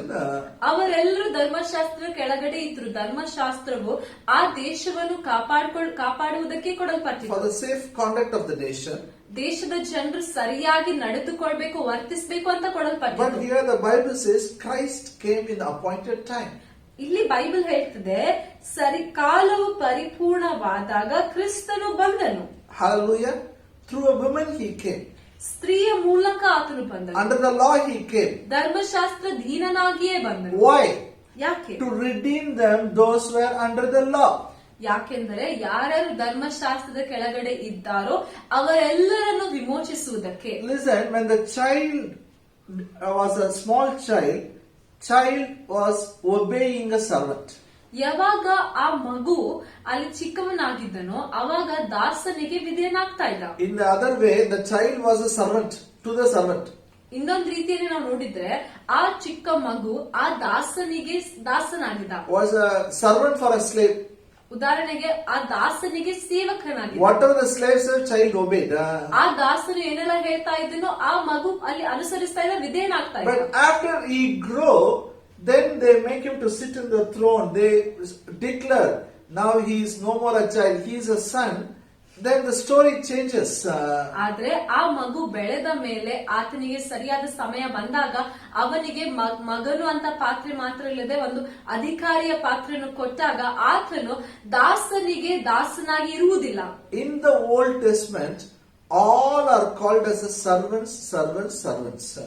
ಮತ್ತು ಹಳೆಯ ಒಡಂಬಡಿಕೆಯಲ್ಲಿ ಎಲ್ಲರಿಗೂ ಸೇವಕರು ಅಂತ You ಕರೆಯಲ್ಪಡ್ತಾರೆ. read a lot of promises in the Old Testament. It talks about my servant Israel. Servant will come. ಹಳೆ ಒಡಂಬಡಿಕೆಯಲ್ಲಿ ಬಹಳಷ್ಟು ವಾಗ್ದಾನಗಳಿವೆ. ಆ ವಾಗ್ದಾನಗಳು ನೋಡಿದಾಗ ನನ್ನ ಸೇವಕನಾದ ಇಸ್ರಾಯೇಲನು ನನ್ನ ಸೇವಕನು ಅಂತ ಬಹಳಷ್ಟು ಸಲ There are so many promises for servants. ಸೇವಕರಿಗೆ ಬಹಳಷ್ಟು ವಾಗ್ದಾನಗಳಿವೆ. But in the New Testament, we are not servants, we are sons. ಆದ್ರೆ ಹೊಸ ಒಡಂಬಡಿಕೆಯಲ್ಲಿ ನಾವು ಸೇವಕರಲ್ಲ, ನಾವು ಪುತ್ರರಾಗಿದ್ದೇವೆ. Hallelujah. Hallelujah. Jesus has redeemed us from the curse of the law. ಯೇಸು ಸ್ವಾಮಿ ನಮ್ಮನ್ನು ಧರ್ಮಶಾಸ್ತ್ರದ ಎಲ್ಲ ಶಾಪದಿಂದ ಬೆಳೆಸಿದ್ದಾನೆ. One is about the scriptures. We read about law, we understand law. Second is different periods are there. Period of law is different, the period of grace is different. ಒಂದು ನಾವು ವಾಕ್ಯಗಳನ್ನು ಕಲಿತಾ ಇದ್ದೇವೆ, ಕೃಪೆ ಬಗ್ಗೆ ಕಲಿತಾ ಇದ್ದೇವೆ. ಇನ್ನೊಂದು ಬೇರೆ ಬೇರೆ ಕಾಲಗಳಿವೆ. ಧರ್ಮಶಾಸ್ತ್ರದ ಕಾಲ ಬೇರೆ ಆಗಿತ್ತು, ಕೃಪೆಯ ಕಾಲ ಬೇರೆ ಆಗಿದೆ. The period of law, all the Israelites were servants. ಧರ್ಮಶಾಸ್ತ್ರದ ಕಾಲದಲ್ಲಿ ಎಲ್ಲ ಇಸ್ರಾಯೇಲರು ಅವರು ಸೇವಕರಾಗಿಯೇ ಇದ್ರು. Now it's a time of grace. ಇವಾಗ ಕೃಪೆಯ ಸಮಯ ಇದೆ. We all are children. ನಾವೆಲ್ಲರೂ ಮಕ್ಕಳಾಗಿದ್ದೇವೆ. And verse 7. 7ನೇ ವಾಕ್ಯ ನೋಡ್ಕೊಳ್ಳೋಣ. Wherefore thou art no more a servant, but a son. If a son, then a heir of God. So verse 6 and 7 will read it. And because you are sons, God has sent forth the Spirit of His Son into your hearts, crying, Abba, Father. Wherefore, thou art no more a servant, but a son. But if a son, then an heir of God through Christ. ನಾವು ಗಲಾತ್ಯದವರಿಗೆ 4ನೇ ಅಧ್ಯಾಯ 6-7 ಓದ್ಕೊಳ್ಳೋಣ. ನೀವು ಪುತ್ರರಾಗಿರುವುದರಿಂದ ದೇವರು ಅಪ್ಪ ತಂದೆಯೇ ಎಂದು ಕೂಗುವ ತನ್ನ ಮಗನ ಆತ್ಮನನ್ನು ನಮ್ಮ ಹೃದಯಗಳಲ್ಲಿ ಕಳುಹಿಸಿಕೊಟ್ಟನು. ಹೀಗಿರುವಲ್ಲಿ ಇನ್ನು ನೀನು ದಾಸನಲ್ಲ, ಮಗನಾಗಿದ್ದಿ. ಮಗನೆಂದ ಮೇಲೆ ದೇವರ ಮೂಲಕ ಬಾಧ್ಯನೂ ಆಗಿದ್ದಿ. Hallelujah. Hallelujah. Now He has put His Spirit in us. ಇವಾಗ ಆತನು ತನ್ನ ಆತ್ಮವನ್ನು ನಮ್ಮೊಳಗಡೆ ಹಾಕಿದ್ದಾನೆ. We can call Him Abba, Father. ನಾವು ಆತನನ್ನು ಅಪ್ಪ ತಂದೆ ಅಂತ ಕರಿಬಹುದು. What a privilege. ಎಂತಹ ಭಾಗ್ಯ ನೋಡ್ರಿ. We are heir of God. ನಾವು ದೇವರ ವಾರಸಾಗಿದ್ದೇವೆ. Old Testament, they were not heir of God, they were children. They were slaves. ಮತ್ತು ಹಳೆ ಒಡಂಬಡಿಕೆಯಲ್ಲಿ ಅವರು ಬಾಧ್ಯರಾಗಿರ್ಲಿಲ್ಲ, ಅವರು ವಾರಸ್ಗಳಾಗಿರ್ಲಿಲ್ಲ, ಅವರು ಸೇವಕರು, ದಾಸರಾಗಿದ್ರು. They were called as a servants. ಅವರಿಗೆ ಸೇವಕರು ಅಂತ ಕರೆಯಲ್ಪಡ್ತಾ ಇತ್ತು. In this period, grace period, we are heir of God. ಇವಾಗ ಈ ಕೃಪೆಯ ಕಾಲದಲ್ಲಿ ನಾವು ದೇವರ ವಾರಸ್ಗಳಾಗಿದ್ದೇವೆ, ಬಾಧ್ಯರಾಗಿದ್ದೇವೆ. Then what is another purpose of the moral law? ನೈತಿಕ ನಿಯಮಗಳಿಗೆ ಇರುವ ಇನ್ನೊಂದು ಉದ್ದೇಶ ಏನು? Number one, I told you, it is to show a man he needs a savior. ನಾನು ಕಲಿಸಿಕೊಟ್ಟೆ. ಮೊದಲನೇ ಉದ್ದೇಶ ಏನಂದ್ರೆ ಮನುಷ್ಯನಿಗೆ ರಕ್ಷಕನ ಅವಶ್ಯಕತೆ ಇದೆ ಅಂತ ತೋರಿಸಿಕೊಳ್ಳುವುದಕ್ಕಾಗಿ. Second, it makes sure a safe conduct of a nation. ಎರಡನೇದು ಒಂದು ದೇಶದ ಸರಿಯಾಗಿರುವಂತ ನಡವಳಿಕೆಯನ್ನು ಕಾಪಾಡಿಕೊಳ್ಳುವುದಕ್ಕಾಗಿ. Then the third purpose is to eliminate the evil nature from the society. ಮೂರನೇ ಉದ್ದೇಶ, ನೈತಿಕ ನಿಯಮಗಳ ಮೂರನೇ ಉದ್ದೇಶ ಏನಂದ್ರೆ Eliminate the evil conduct. ಆ ಸಮಾಜದಿಂದ ಒಂದು ತಪ್ಪಾಗಿರುವಂತ ದುಷ್ಟ ನಡವಳಿಕೆಯನ್ನು ತೆಗೆದು ಹಾಕುವಂತೆ. 1 Timothy, 1st chapter. ನಾವು ನೋಡ್ಕೊಳ್ಳೋಣ. ಮೊದಲನೇ ತಿಮೋತಿ 1ನೇ ಅಧ್ಯಾಯ 1 Timothy, 1st chapter, verse 8, 9 and 10. ಮೊದಲನೇ ತಿಮೋತಿ 1ನೇ ಅಧ್ಯಾಯ 8, 9, 10. But we know that the law is good if a man use it lawfully, knowing this, that the law is not made for a righteous man, but for the lawless and disobedience, for the ungodly and the sinners, and for unholy and profane, for murderers of fathers, murderers of mothers, of manslayers, for whoremongers, for them that defile themselves with mankind, for men stealers, for liars, for perjured persons, and if there be any other thing that is contrary to sound doctrine. ಮೊದಲನೇ Timothy 1ನೇ ಅಧ್ಯಾಯ 8, 9, 10. ಧರ್ಮಶಾಸ್ತ್ರವು ಒಳ್ಳೆಯದೆಂದು ಬಲ್ಲೆವು, ಆದರೆ ಅದನ್ನು ಅದರ ಉದ್ದೇಶಕ್ಕೆ ತಕ್ಕ ಹಾಗೆ ಉಪಯೋಗಿಸಬೇಕು. ಅಂದರೆ ಅದು ಅಧರ್ಮಿಗಳು, ಅವಿಧೇಯರು, ಭಕ್ತಿಹೀನರು, ಪಾಪಿಷ್ಠರು, ದೇವ ಭಕ್ತಿ ಇಲ್ಲದವರು, ಪ್ರಾಪಂಚಿಕರು, ತಂದೆ ತಾಯಿಗಳನ್ನು ಹೊಡೆಯುವವರು, ನರಹತ್ಯೆ ಮಾಡುವವರು, ಜಾರರು, ಪುರುಷಗಾಮಿಗಳು, ನರಚೋರರು, ಸುಳ್ಳುಗಾರರು, ಅಬದ್ಧ ಪ್ರಾಮಾಣಿಕರು, ಸ್ವಸ್ಥ ಬೋಧನೆಗೆ ಪ್ರತಿಕೂಲವಾಗಿ ಬೇರೆ ಏನಾದರೂ ಇದ್ದರೆ ಅದನ್ನು ಮಾಡುವವರು, ಈ ಮೊದಲಾದ ಅನೀತಿವಂತರಿಗಾಗಿ ನೇಮಕವಾಗಿದೆಯೇ ಹೊರತು ನೀತಿವಂತರಿಗೆ ನೇಮಕವಾಗಿಲ್ಲವೆಂದು ತಿಳಿದು ಉಪಯೋಗಿಸಬೇಕು. Hallelujah. Another purpose is to eliminate all this evil conduct. ನೈತಿಕ ನಿಯಮಗಳ ಇನ್ನೊಂದು ಉದ್ದೇಶ ಏನಂದ್ರೆ ಇಂತಹ ಎಲ್ಲ ದುಷ್ಟ ನಡವಳಿಕೆಯನ್ನು ತೆಗೆದು ಹಾಕುವಂತೆ. So law was given for lawless people. Those who don't practice it is given. ಈ ಧರ್ಮಶಾಸ್ತ್ರವು ಯಾರು ಅದನ್ನು ಪಾಲಿಸುವುದಿಲ್ಲವೋ, ಯಾರು ಸರಿಯಾಗಿ ನಡ್ಕೊಳ್ಳುವುದಿಲ್ಲವೋ ಅವರಿಗಾಗಿ ಇಂತಹ ನಿಯಮಗಳು And ಕೊಡಲ್ಪಟ್ಟಿವೆ. we are God's children. We should not do it. ನಾವು ದೇವರ ಮಕ್ಕಳಾಗಿದ್ದೇವೆ, ಇಂತಹ ಕಾರ್ಯಗಳನ್ನು ನಾವು We ಮಾಡಬಾರದು. are an image of God. ನಾವು ದೇವರ ಸ್ವರೂಪದಲ್ಲಿದ್ದೇವೆ. The another purpose why the moral law was given, it shows who is our God. ನೈತಿಕ ನಿಯಮಗಳು ಕೊಡಲ್ಪಟ್ಟಿರುವಂತ ಇನ್ನೊಂದು ಉದ್ದೇಶ ಏನಂದ್ರೆ ನಮ್ಮ ದೇವರು ಯಾರು ಅಂತ ತೋರಿಸ್ತದೆ. To educate a right conduct. What is the right thing we should do? ಮತ್ತು ಏನು ಸರಿಯಾಗಿರೋದಂತ ನಾವು ಮಾಡುವಂತೆ, ಅದರ ಬಗ್ಗೆ ನಾವು ಕಲ್ತ್ಕೊಳ್ಳುವಂತೆ. When Bible says we are not under the law but under the grace, means ceremonial law dietary laws, we are totally redeemed. ಯಾವಾಗ Bible ಹೇಳ್ತಿದೆ ನಾವು ಧರ್ಮಶಾಸ್ತ್ರ ಅಧೀನರಲ್ಲ ಕೃಪೆಗೆ ಅಧೀನರಾಗಿದ್ದೇವೆ ಅಂದ್ರೆ ಎಲ್ಲ ಆಚರಣೆಯ ನಿಯಮಗಳಿಂದ ನಾವು ಬಿಡುಗಡೆ ಹೊಂದಿದ್ದೇವೆ. But these moral laws are good to practice, we have to practice. ಈ ನೈತಿಕ ನಿಯಮಗಳು ಅದನ್ನು ಪಾಲಿಸುವಂತದ್ದು ಒಳ್ಳೇದು, ನಾವು ಪಾಲಿಸಬೇಕು. We should not covet, we should not commit adultery. It is all good because God doesn't do it, we will not do it. ನಾವು ದುರಾಶೆ ಪಡಬಾರ್ದು, ನಾವು ವ್ಯಭಿಚಾರ ಮಾಡಬಾರ್ದು, ಇದೆಲ್ಲವೂ ಒಳ್ಳೇದಾಗಿದೆ. ದೇವರು ಮಾಡುವುದಿಲ್ಲ, ಅದಕ್ಕೆ ನಾವು ಮಾಡಬಾರ್ದು. And that's the reason His Holy Spirit is in us. ಅದಕ್ಕಾಗಿಯೇ ಆತನ ಪವಿತ್ರಾತ್ಮ ನಮ್ಮ ಒಳಗಡೆ ಇದ್ದಾನೆ. Old Testament they were unable to do because they had a sin nature. ಹಳೆ ಒಡಂಬಡಿಕೆಯಲ್ಲಿ ಅವರು ನೈತಿಕ ನಿಯಮಗಳನ್ನು ಪಾಲಿಸಕ್ ಆಗ್ತಾ ಇರ್ಲಿಲ್ಲ, ಯಾಕಂದ್ರೆ ಅವರೊಳಗೆ ಪಾಪದ ಸ್ವಭಾವ ಇತ್ತು. In the New Testament we don't have sin nature, we are new creations. ಆದ್ರೆ ಹೊಸ ಒಡಂಬಡಿಕೆಯಲ್ಲಿ ನಮ್ಮಲ್ಲಿ ಪಾಪದ ಸ್ವಭಾವ ಇಲ್ಲ, ನಾವು ನೂತನ ಸೃಷ್ಟಿಗಳಾಗಿದ್ದೇವೆ. Hallelujah. Hallelujah. We are God's righteousness. ನಾವು ದೇವರ ನೀತಿವಂತಿಕೆ And ಆಗಿದ್ದೇವೆ His Holy Spirit is in us. ಮತ್ತು ಆತನ ಪವಿತ್ರಾತ್ಮ ನಮ್ಮ ಒಳಗಡೆ ಇದ್ದಾನೆ. That's why I gave the example of puppet show. ಅದಕ್ಕಾಗಿಯೇ ನಾನು ಹೋದ್ಸಲ ಒಂದು ಗೊಂಬೆ ಆಟದ ಒಂದು ಉದಾಹರಣೆಯನ್ನು ಕೊಟ್ಟೆ. The puppets dolls were controlled by string. ಆ ಗೊಂಬೆಗಳನ್ನು ಆ ಒಂದು ಹಗ್ಗದಿಂದ ದಾರದಿಂದ ಅದರ ಮೇಲೆ ಹತೋಟಿ ವಹಿಸ್ತಾ ಇದ್ರು. Law was like a string controlling man. ಆ ದಾರಗಳ ಹಾಗೇನೆ ಆ ಹಗ್ಗಗಳ ಹಾಗೇನೆ ಧರ್ಮಶಾಸ್ತ್ರವೂ ಇತ್ತು, ಜನರ ಮೇಲೆ ನಿಯಂತ್ರಿಸ್ತಾ ಇತ್ತು, ಹತೋಟಿ ವಹಿಸ್ತಾ ಇತ್ತು. You just imagine with me, ಊಹಿಸ್ಕೊಳ್ಳಿ, ನನ್ನೊಟ್ಟಿಗೆ ಊಹಿಸ್ಕೊಳ್ರಿ. that man who was controlling, his spirit comes inside the doll. ಆ ಗೊಂಬೆಗಳನ್ನು ಯಾರು ಹತೋಟಿ ಇಟ್ಕೊಳ್ತಾ ಇದ್ದಾನೋ ಆ ವ್ಯಕ್ತಿಯ ಆತ್ಮವೇ ಆ ಗೊಂಬೆಯೊಳಗೆ ಬಂದ್ರೆ Now string is not needed. ಇವಾಗ ಆ ಗೊಂಬೆಗಳನ್ನು ಹತೋಟಿ ವಹಿಸುವುದಕ್ಕೆ ಕಾರ್ಯ ಮಾಡುವುದಕ್ಕಾಗಿ ಆ ಹಗ್ಗಗಳು ಬೇಕಾಗಿಲ್ಲ. Whatever he wants, he can do it. ಏನೆಲ್ಲ ಆ ಗೊಂಬೆ ಬಯಸ್ತದೋ ಅದನ್ನು ಮಾಡಬಹುದು. Whatever he wants, he can do it. ಏನೆಲ್ಲ ಆ ಗೊಂಬೆಯನ್ನು ಚಲಿಸುವಂತ ವ್ಯಕ್ತಿ ಮಾಡ್ಬೇಕು ಅಂತ ಬಯಸ್ತಾನೋ ಮಾಡಬಹುದು. If he wants to lift right hand, he can lift hand. If he wants to lift left hand, he can do it. ಆತನು ಬಲಗೈ ಎತ್ತಬೇಕು ಅಂದ್ರೆ ಬಲಗೈ ಎತ್ತಿಸಬಹುದು, ಎಡಗೈ ಎತ್ತಿಸಬೇಕು ಅಂದ್ರೆ ಎತ್ತಿಸಬಹುದು.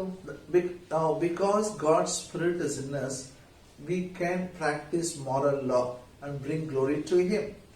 ದೇವರ ಆತ್ಮನು ಪವಿತ್ರ ಆತ್ಮ ನಮ್ಮೊಳಗೆ ಇರುವಂತ ಕಾರಣ ನಾವು ಕೂಡ ಎಲ್ಲ ನೈತಿಕ ನಿಯಮಗಳನ್ನು ಪಾಲಿಸಬಹುದು, ಆತನಿಗೆ ವಿಧೇಯನಾಗಬಹುದು. Now very careful, listen to me. ಇವಾಗ ಎಚ್ಚರಿಕೆಯಿಂದ ಕೇಳ್ರಿ. Because we practice moral law, we should not come to conclusion we are justified by law. ನಾವು ನೈತಿಕ ನಿಯಮಗಳನ್ನು ಪಾಲಿಸ್ತಾ ಇದ್ದೇವೆ ಅಂದ್ರೆ ನಾವು ಧರ್ಮಶಾಸ್ತ್ರದಿಂದಲೇ ನೀತಿವಂತರಾದೆವು ಅಂತ ಎಂದಿಗೂ ಅಂದುಕೊಳ್ಬಾರ್ದು. Why we practice law? Because we love God. ನಾವ್ ಯಾಕೆ ಈ ನೈತಿಕ ನಿಯಮ ಈ ಧರ್ಮಶಾಸ್ತ್ರವನ್ನು ಪಾಲಿಸ್ತೇವೆ? ಯಾಕೆಂದ್ರೆ ದೇವರನ್ನು ಪ್ರೀತಿಸ್ತೇವೆ. Hallelujah. Galatians 3rd chapter verse 11. ಗಲಾತ್ಯದವರಿಗೆ 3ನೇ ಅಧ್ಯಾಯ 11ನೇ ವಾಕ್ಯ. Galatians 3rd chapter. ಗಲಾತ್ಯದವರಿಗೆ ಬರೆದ ಪತ್ರಿಕೆ 3ನೇ ಅಧ್ಯಾಯ 11ನೇ ವಾಕ್ಯ. But that no man is justified by the law in the sight of God. It is evident, for the just shall live by faith. ನಾನು ಪವಿತ್ರ ಗ್ರಂಥದಿಂದ ಓದ್ತೇನೆ. ಗಲಾತ್ಯದವರಿಗೆ 3ನೇ ಅಧ್ಯಾಯ 11ನೇ ವಾಕ್ಯ. ಇದಲ್ಲದೆ ನ್ಯಾಯ ಪ್ರಮಾಣದಿಂದ ಯಾವನು ದೇವರ ಸನ್ನಿಧಿಯಲ್ಲಿ ನೀತಿವಂತನಾಗುವುದಿಲ್ಲವೆಂಬುದು ಸ್ಪಷ್ಟವಾಗಿದೆ, ಯಾಕೆಂದರೆ ನೀತಿವಂತನು ನಂಬಿಕೆಯಿಂದಲೇ ಬದುಕುವನು ಎಂಬುದು. Hallelujah. So you are not made, moral law is there because it shows the character of God, we practice it. But we are not justified by law. ನೈತಿಕ ಕಾನೂನು ಇದೆ, ನಾವು ದೇವರಿಂದ ಹುಟ್ಟಿದವರಾಗಿದ್ದೇವೆ ಅಂತ ಅದನ್ನು ಪಾಲಿಸ್ತೇವೆ, ದೇವರ ಸ್ವರೂಪಗಳಾಗಿದ್ದೇವೆ ಅಂತ ಪಾಲಿಸ್ತೇವೆ. ಆದ್ರೆ ಆ ನೈತಿಕ ನಿಯಮದಿಂದ ಆ ಧರ್ಮಶಾಸ್ತ್ರದಿಂದಲೇ ನಾವು ನೀತಿವಂತರಾಗ್ಲಿಲ್ಲ. We have become righteous because God made us righteous. We believe it. ನಾವು ನೀತಿವಂತರು ಯಾಕಾದ್ವಿ ಅಂದ್ರೆ ದೇವರು ನಮ್ಮನ್ನು ನೀತಿವಂತರಾಗಿ ಮಾಡಿದ್ದಾನೆ ಅಂತ ನಂಬಿದ್ದೇವೆ. Christ died on the cross. ಕ್ರಿಸ್ತನು ನಮಗಾಗಿ ಶಿಲುಬೆ ಮೇಲೆ His ಸತ್ತ. blood made us righteous. ಆತನ ರಕ್ತವು ನಮ್ಮ ನೀತಿವಂತರಾಗಿ ಮಾಡಿದೆ. We believe it. ಅದನ್ನು ನಾವು ನಂಬ್ತೇವೆ. Hallelujah. Hallelujah. We don't believe in the law will make us righteous. We practice law because we love God. ನಾವು ಧರ್ಮಶಾಸ್ತ್ರವೇ ನಮಗೆ ನೀತಿವಂತ ಮಾಡ್ತಿದೆ ಅಂತ ನಂಬುವುದಿಲ್ಲ, ಆದ್ರೆ ಧರ್ಮಶಾಸ್ತ್ರವನ್ನು ಪಾಲಿಸ್ತೇವೆ ಯಾಕಂದ್ರೆ ದೇವರನ್ನು ಪ್ರೀತಿಸ್ತೇವೆ. We love God, we read Old Testament. We practice Old Testament because His Spirit helps us to do it. ನಾವು ದೇವರನ್ನು ಪ್ರೀತಿಸ್ತೇವೆ, ಅದಕ್ಕಾಗಿ ಹಳೆ ಒಡಂಬಡಿಕೆ ಓದ್ತೇವೆ. ಹಳೆ ಒಡಂಬಡಿಕೆಯನ್ನು ನಾವು ವಿಧೇಯರಾಗ್ತೇವೆ. ಯಾಕೆಂದ್ರೆ ಪವಿತ್ರ ಆತ್ಮನು ನಮ್ಗೆ ಸಹಾಯ ಮಾಡ್ತಾರೆ. Again I'm repeating it. There are 3 types of laws: moral law, ceremonial law, dietary laws. ಇನ್ನೊಂದ್ಸಲ ಹೇಳ್ತೇನೆ ಕೇಳ್ರಿ. 3 ತರದ ನಿಯಮಗಳು, ಕಾನೂನುಗಳು ಧರ್ಮಶಾಸ್ತ್ರದಲ್ಲಿ ಇವೆ. ಮೊದಲನೇದು ನೈತಿಕ ನಿಯಮಗಳು, ಎರಡನೇದು ಆಚರಣೆಯ ನಿಯಮಗಳು, ಮೂರನೇದು ಅಲ್ಲಿ ಆಹಾರದ ನಿಯಮಗಳು. Last 2 things lost its significance now. We are no more under it. But we practice moral law because we love God. ಈ ಕೊನೆಯ 2 ನಿಯಮಗಳು ಆ ಧರ್ಮಶಾಸ್ತ್ರವನ್ನು ನಾವು ಪಾಲಿಸುವುದಿಲ್ಲ, ಅದರ ಪ್ರಾಮುಖ್ಯತೆ ಕಳೆದು ಹೋಗಿದೆ. ಆದ್ರೆ ನೈತಿಕ ನಿಯಮಗಳನ್ನು ನಾವು ಪಾಲಿಸ್ತೇವೆ. But because we practice moral law, you will not go to heaven. ನೈತಿಕ ನಿಯಮಗಳನ್ನು ಪಾಲಿಸ್ತಾ ಇದ್ದೇವೆ ಅಂತ ನಾವು ಪರಲೋಕಕ್ಕೆ ಹೋಗಲ್ಲ. You are not justified by it. ಯಾಕೆಂದ್ರೆ ಆ ನೈತಿಕ ನಿಯಮಗಳಿಂದ ನೀವು ನೀತಿವಂತರಾಗ್ಲಿಲ್ಲ. Now come with me to Galatians 5th chapter verse 4. ಗಲಾತ್ಯದವರಿಗೆ 5ನೇ ಅಧ್ಯಾಯ 4ನೇ ವಾಕ್ಯ ಓದ್ಕೊಳ್ಳೋಣ. Christ has become of no effect unto you.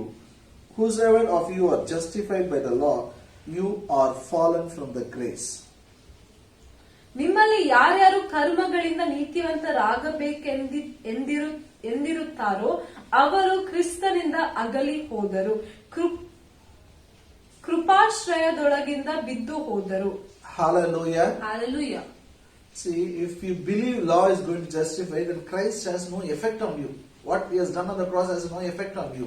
ಧರ್ಮಶಾಸ್ತ್ರವೇ ನಿಮ್ಗೆ ನೀತಿವಂತವಾಗಿ ಮಾಡ್ತಿದೆ ಅಂತ ನೀವು ನಂಬಿದ್ರೆ ಕ್ರಿಸ್ತನಿಗೆ ನಿಮ್ಮ ಮೇಲೆ ಯಾವುದೇ ಪ್ರಭಾವ ಇಲ್ಲ, ಯಾವುದೇ ಮುಖ್ಯತೆ ಇಲ್ಲ. If you believe in that law is going to justify you, then you are fallen from grace. ನಾವು ಧರ್ಮಶಾಸ್ತ್ರವೇ ನಿಮ್ಗೆ ನೀತಿವಂತನಾಗಿ ಮಾಡ್ತಿದೆ ಅಂತ ನಂಬಿದಾಗ ನೀವು ಕೃಪೆಯಿಂದ ಅಗಲಿ ಹೋಗ್ತೀರಾ, ಅಗಲಿ ಬಿದ್ದು ಹೋಗ್ತೀರಾ.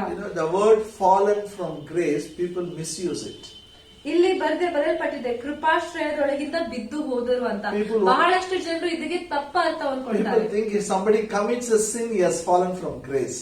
ಜನರು ಯೋಚನೆ ಮಾಡ್ಕೊಳ್ತಾರೆ ಯಾರಾದ್ರೂ ಪಾಪ ಮಾಡಿದ್ರೆ ಅವರು ಕೃಪೆಯಿಂದ ಬಿದ್ದು ಹೋದ್ರು. No. ಇಲ್ಲ. It is not somebody commits a sin, he has fallen from grace. Somebody thinks I am justified by the law, he is fallen from grace.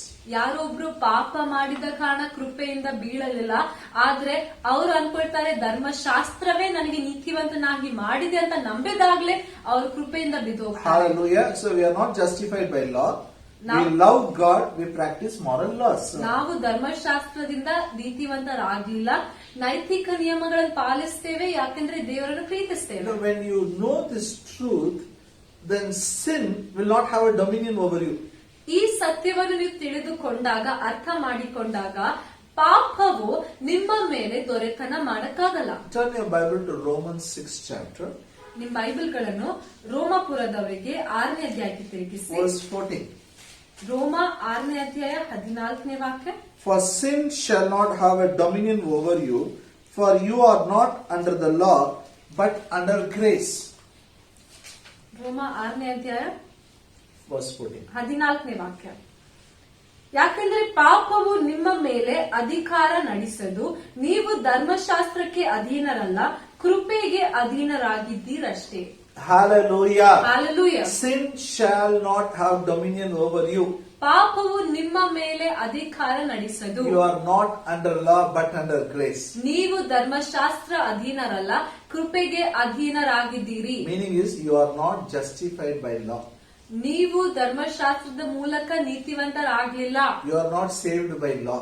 ಧರ್ಮಶಾಸ್ತ್ರದಿಂದಲೇ ರಕ್ಷಣೆ ಹೊಂದಲಿಲ್ಲ. You are saved by grace. ಆದ್ರೆ ಕೃಪೆಯಿಂದಲೇ ರಕ್ಷಣೆ ಹೊಂದಿದವರಾಗಿದ್ದೀರಿ. Let me give one illustration. This is a true incident. ನಾನ್ ನಿಮ್ಗೆ ಒಂದು ಉದಾಹರಣೆ ಕೊಡ್ತೇನೆ. ಇದು ನಿಜವಾಗಿ ಆಗಿರುವಂತಹ ಘಟನೆ. It happened 100 years before. That's what I read in book. ನಾನು ಒಂದು ಪುಸ್ತಕದಲ್ಲಿ ಓದಿದಾಗ ಅದರಲ್ಲಿ ಹೇಳ್ತಿದೆ ಇದು 100 ವರ್ಷ ಹಿಂದೆ ಆಗಿರುವುದು. There was a pastor worked among missionary, worked among the Red Indians. Red Indians. ಒಬ್ಬ ಮಿಷನರಿ ಇದ್ರು. ಅವರು ರೆಡ್ ಇಂಡಿಯನ್ಸ್ ಎನ್ನುವಂತ ಒಂದು ಸಮುದಾಯದ ನಡುವೆ ಕಾರ್ಯ ಮಾಡ್ತಾರೆ. Red Indians means they are not Indians. There's a community in the states. Red Indians.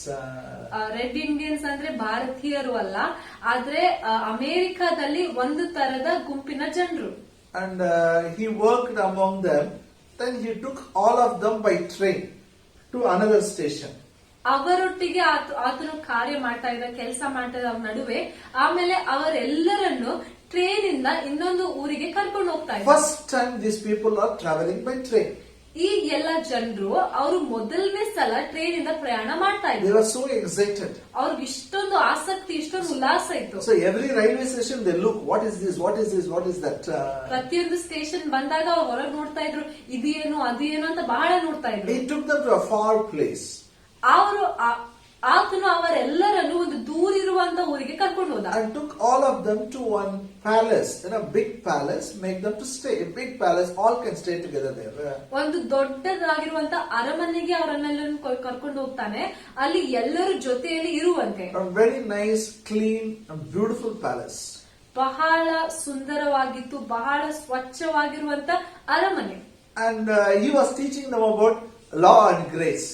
ಅವಾಗ ಈ ಮಿಷನರಿ ಇವರೆಲ್ಲರಿಗೆ ಆತನು ಕೃಪೆ ಮತ್ತು ಧರ್ಮಶಾಸ್ತ್ರದ ಬಗ್ಗೆ ಕಲಿಸ್ಕೊಡ್ತಾ ಇದ್ದ. Then he asked them after everything, do you really understand, or what do you mean, what do you understand by law and grace? After 3 days you attended, now tell me what did you understand? ಇದೆಲ್ಲ ಕಲಿಸಿದ್ಮೇಲೆ ಅವರಿಗೆ ಆತನ ಕೇಳ್ತಾನೆ, 3 ದಿನ ವಾಕ್ಯ ಕೇಳಿದ್ರಲ್ಲ, ಧರ್ಮಶಾಸ್ತ್ರ ಮತ್ತು ಕೃಪೆಯ ಬಗ್ಗೆ ಏನ್ ಅರ್ಥ ಮಾಡ್ಕೊಂಡ್ರಿ, ಏನ್ ಅರ್ಥ ಆಗ್ತದೆ? So one man answered.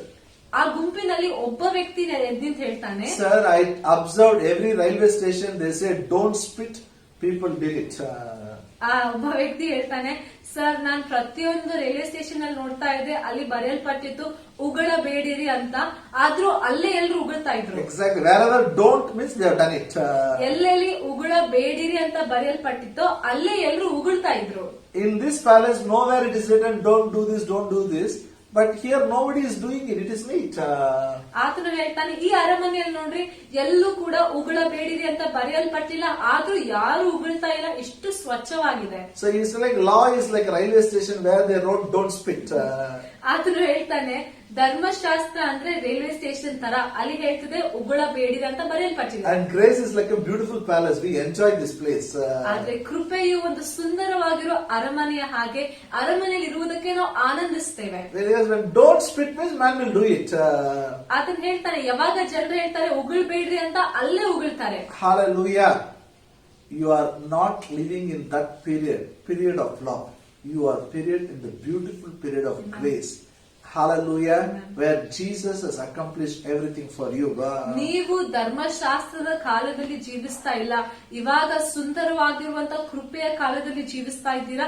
ಯೇಸು ಸ್ವಾಮಿ ನಿಮಗಾಗಿ ಸಿದ್ಧ ಮಾಡಿಟ್ಟಿದ್ದಾನೆ. Amen. Now you enjoy all the blessings. ಎಲ್ಲ ಆಶೀರ್ವಾದಗಳನ್ನು ನೀವು ಆನಂದಿಸ್ತೀರಿ. Then what about the Old Testament? ಹಳೆ ಒಡಂಬಡಿಕೆಯ ಬಗ್ಗೆ ಏನು? Read it and understand what Christ has done for you from the Old Testament. ಹಳೆ ಒಡಂಬಡಿಕೆಯನ್ನು ಓದ್ರಿ, ಅರ್ಥ ಮಾಡ್ಕೊಳ್ರಿ. ಹಳೆ ಒಡಂಬಡಿಕೆಯಿಂದ ಯೇಸು ಕ್ರಿಸ್ತನು ನಿಮ್ಗಾಗಿ ಏನೆಲ್ಲ ಮಾಡಿದ್ದಾನೆ ಅಂತ ಅರ್ಥ ಮಾಡ್ಕೊಳ್ರಿ. For example, ಉದಾಹರಣೆಗೆ in Deuteronomy 28th chapter, verse 1 to 14 talks about blessings. ಧರ್ಮೋಪದೇಶ ಕಾಂಡದ 28ನೇ ಅಧ್ಯಾಯದಲ್ಲಿ 1ನೇ ವಾಕ್ಯದಿಂದ 14ನೇ ವಾಕ್ಯದವರೆಗೆ ಆಶೀರ್ವಾದಗಳ ಬಗ್ಗೆ ಬರೆಯಲ್ಪಟ್ಟಿದೆ. If you obey the commandments, all the blessings will come. ಅಲ್ಲಿ ಬರೆಯಲ್ಪಟ್ಟಿದೆ, ಆ ಎಲ್ಲ ಆಜ್ಞೆಗಳಿಗೆ ನೀವು ವಿಧೇಯರಾದ್ರೆ ಇಂತಹ ಆಶೀರ್ವಾದಗಳು ಬರ್ತವೆ. Read it. ಆ ಆಶೀರ್ವಾದಗಳನ್ನು ಓದ್ರಿ, understand it, ಆಶೀರ್ವಾದಗಳನ್ನು ಅರ್ಥ ಮಾಡ್ಕೊಳ್ಳಿ, possess the blessings, ಆಶೀರ್ವಾದಗಳು ಸ್ವಾಧೀನ ಮಾಡ್ರಿ. because you have the ability to obey the word of God now. ಯಾಕೆಂದ್ರೆ ಇವಾಗ ದೇವರ ವಾಕ್ಯಕ್ಕೆ ವಿಧೇಯರಾಗುವಂತ ಸಾಮರ್ಥ್ಯ ನಿಮ್ಮಲ್ಲಿದೆ. And you are now not in that period, you are in the grace period. ಇವಾಗ ನೀವು ಆ ಧರ್ಮಶಾಸ್ತ್ರದ ಕಾಲದಲ್ಲಿ ಇಲ್ಲ, ಕೃಪೆಯ ಕಾಲದಲ್ಲಿ ಇದ್ದೀರಿ. If you don't obey, all the curses will come. ನೀವು ಆ ಒಂದು ಆಜ್ಞೆಗಳಿಗೆ ಪಾಲನೆ ಮಾಡ್ಲಿಲ್ಲ ಅಂದ್ರೆ ಎಲ್ಲ ಶಾಪಗಳು ಬರ್ತವೆ. Now because Christ died on the cross, these curses will not come in your life. ಆದ್ರೆ ಯೇಸು ಕ್ರಿಸ್ತನು ನಿಮಗಾಗಿ ಶಿಲುಬೆಯ ಮೇಲೆ ಪ್ರಾಣ ಕೊಟ್ಟಿರುವ ಕಾರಣ ಈ ಎಲ್ಲ ಶಾಪಗಳು ನಿಮ್ಮ ಜೀವನದಲ್ಲಿ ಬರುವುದೇ ಇಲ್ಲ. Shall we turn our Bible to book of Galatians? ನಾವು ನಮ್ಮ ಬೈಬಲ್ ಗಳನ್ನು ಗಲಾತಿದವರಿಗೆ ಬರೆದ ಪುಸ್ತಕಕ್ಕೆ ತಿರ್ಗಿಸೋಣ. Galatians 3rd chapter, ಗಲಾತಿದವರಿಗೆ ಬರೆದ ಪತ್ರಿಕೆ 3ನೇ ಅಧ್ಯಾಯ verse 13 and 14. 13-14. Christ has redeemed us from the curse of the law, being made a curse for us, for it is written, Cursed is everyone that hangeth on a tree, that the blessings of Abraham might come on Gentiles through Jesus Christ, that we might receive the promise of Spirit through faith. ಗಲಾತಿದವರಿಗೆ 3ನೇ ಅಧ್ಯಾಯ 13-14.